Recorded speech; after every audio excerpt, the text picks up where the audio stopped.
The Israel-Palestine conflict, which flared up again in October 7, 2023, is a deeply rooted issue with layers of historical, religious and territorial complexities. Quite many contemporary discussion trace its origins to the establishment of Israel. In 1948, its roots delve much deeper. Spanning nearly 3,000 years in the 8th century BC, the territories now identified as Israel and Palestine were under the domination of the kingdoms of Judah and Israel. These kingdoms were the political manipulation of various Jewish tribes concurrently. The ancestors of the Palestinians, often referred to as the Philistines, in ancient scriptures occupied a stretch of land from the Gaza Strip to Tel Aviv. The Old Testament, a foundational text for Judaism, cites God's promise of a vast tract of land to Abraham's descendants, the Israelites. This divine promise becomes a cornerstone for early territorial disputes. By 722 BCE, the Assyrians under King Sargon II reshaped the geopolitical landscape by annexing the Kingdom of Israel to suppress potential rebellions. The Assyrians adopted a strategy of population displacement. This led to the Jews' gradual assimilation, with diverse cultures across the Assyrian Empire diluting their unique identity. The late 7th century BCE saw another power transition as the Babylonians replaced the Assyrians. They controlled vast territories, including Jerusalem. Jewish resistance against Babylonian dominance led to the destruction of Solomon's temple in 587 BCE, marking the onset of the Babylonian exile. However, the winds of change blew again in 539 BCE, when the Persians, under the leadership of King Cyrus the Great, overthrew the Babylonians. Cyrus allowed the exiled Jews to return to Jerusalem. He also sponsored the reconstruction of Solomon's temple, a significant gesture that endeared him to the Jewish populace. By 63 BCE, the Roman Empire extended its tentacles to Jerusalem.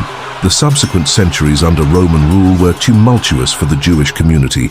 Two major revolts against the Romans resulted in catastrophic losses for the Jews, leading to a diaspora where many fled Roman persecution. The rise of Christianity in the Roman Empire added another layer of community.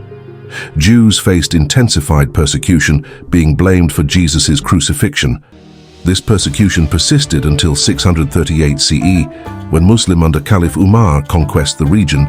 This conquest ushered in a period of relative religious tolerance, allowing Jews to return to Jerusalem for the subsequent centuries. The majority of Jews residing in Europe, where they faced a myriad of challenges, including discrimination programs and socio-economic restrictions. Conversely, the period of Ottoman domination in Jerusalem, spanning from 1517 to 1917, was of considerable importance for the Jewish community. In the city, the Jewish population in Jerusalem saw a significant uptight. During the Ottoman reign, by the onset of the 19th century, Jews emerged as the most substantial religious group in the city. Under the Ottoman administration structure, Jews were categorized as a demi-community, denoting their status as properly non-Muslim subjects. Although they faced certain financial obligations and limitations, they were predominantly allowed the freedom to practice their religious customs. Unhinged by late 19th century Theodore Herrell, a visionary Jewish jurist, proposed a radical solution: the establishment of a Jewish state in Palestine. His Zionist ideology gained traction, especially after the British government Balfour Declaration in 1917, which endorsed the idea of a Jewish homeland in Palestine. Post-World War I, the Leagues of Nations granted British the mandate over Palestine. The period saw a surge in Jewish immigration, which inevitably heightened tensions between Jews and Arabs.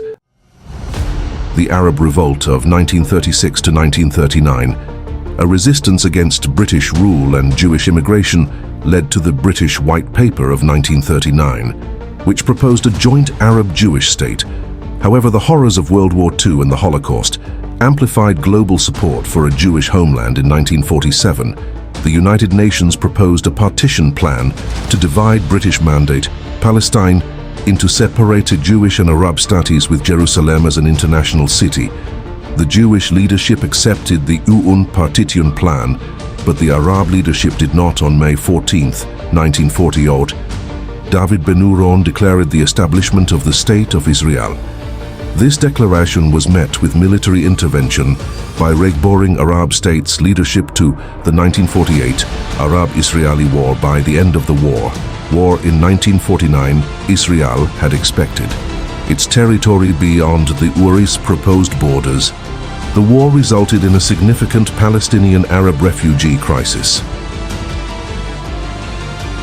The 1950s saw a series of skirmishes and reprisal attacks between Israel, its Arab neighbors, and Palestinian groups. The tensions culminated, acted in the Six-Day War of 1967, preempting a perceived Arab attack. Israel launched strikes against Egypt, Jordan, and Syria in just 6 days. Israel captured the Sinai Peninsula, Gaza Strip, East Bank, Old City of Jerusalem, and the Golan Heights. This victory significantly altered the territorial landscape and further complicated the Israel-Palestine issue. In 1973, Egypt and Syria launched a surprise attack on Israel during Yom Kippur, a major Jewish holiday. Despite initial setbacks, Israel managed to repel the attackers. This war led to the 1978 Camp David Accords brokered by US President Jimmy Carter, Egyptian President Anwar Sadat, and Israeli Prime Ministers Menahem Begin negotiated the accords, leading to Egypt formally recognizing Israel and the two nations signing a peace treaty in 1979. As part of the treaty, Israel agreed to withdraw from the Sinai Peninsula, which it had captured from Egypt during the 1967 Six-Day War. Palestinians' frustrations with Israeli occupation and settlement expansion in the West Bank and Gaza Strip led to the First Intifada in 1987. This grassroots uprising involved civil disobedience boycotts and widespread protests. The violence of Israel's response garnered international attention. Highlighting the need for a resolution, the 1993 Oslo Accords marked a significant step towards peace. Israeli Prime Minister Yitzhak Rabin and Palestine Liberation Organization leaders Yasser Arafat agreed to mutual recognition. The accords proposed a phased withdrawal of Israeli forces from parts of the West Bank and Gaza, and the establishment of a Palestine Authority. The Israel's failure to progress on the Oslo Accords promises led to the Second Intifada in 2000. This violent uprising resulted in significant casualties on both sides. In 2005, Israel unilaterally disengaged from the Gaza Strip, evacuating all Israeli settlements. However, this did not lead to paces as Hamas, a Palestinian militant group, took control of Gaza in 2007. The peace talks that resumed in September 2010 were part of ongoing efforts to resolve long-standing issues between Israel and the Palestinian Authority. However, they quickly broke down due to Israel's settlement activities in the West Bank. Israel has manipulated a blockade on the Gaza Strip, aiming to restrict the flow of goods and resources to Hamas, which Israel and several other countries consider a terrorist organization. The blockade has faced widespread international criticism. The May 2010 Gaza flotilla raid heightened tensions as Israeli forces interested a flotilla aiming to breach the blockade, resulting in the deaths of 9 Turkish nationalities. According to pro-Palestinian activists, the conflict has seen ongoing violence, including rocket attacks from Gaza into Israel and retaliatory airstrikes and gunfire by Israeli force. The release of Israeli soldiers Gilad Shalit in October 2011 was a significant moment, as he had been held captive by Hamas in Gaza for over 5 years. Major military operations in Gaza occupied in 2012 and 2014, with significant loss of life and infrastructure damage, particularly during 2014 Operation Protective Edge. In 2018, the move of the US Embassy from Tel Aviv to Jerusalem was a controversial decision that sparked widespread protests. The US peace plan proposed in 2020 was rejected by the Palestinians, given the inequality in the proposed population exchange and the transfer of 1/3 of Palestine, including most of its agricultural land, to new Jewish settlers.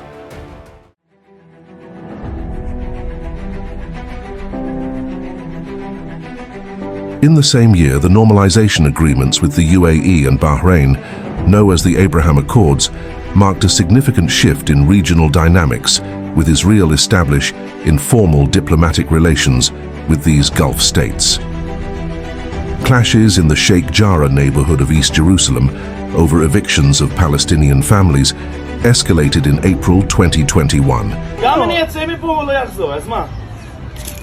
Jacob, you know this is not your house. Yes, but if I go, you don't go back. So what's the problem? What are you yelling at me? I didn't do this. I didn't do this. But It's easy to yell at me, but I didn't do this. you are stealing my house. And if I don't steal it, someone else is going to steal it. No one is allowed to steal it, يا عمي. זה לא שלי להחזיר. These tensions are ultimately contributed to a full-scale conflict in May 2021 between Israel and Hamas in Gaza. 2022 saw continued violence, including a January rocket attack on Tel Aviv from Gaza and another Gaza conflict in October 7, 2023. A major infiltration by Hamas from Gaza into Israel occurred, resulted in the killings of over 1,000 civilians and the abduction of around 200 soldiers and civilians. It intended the ongoing conflict.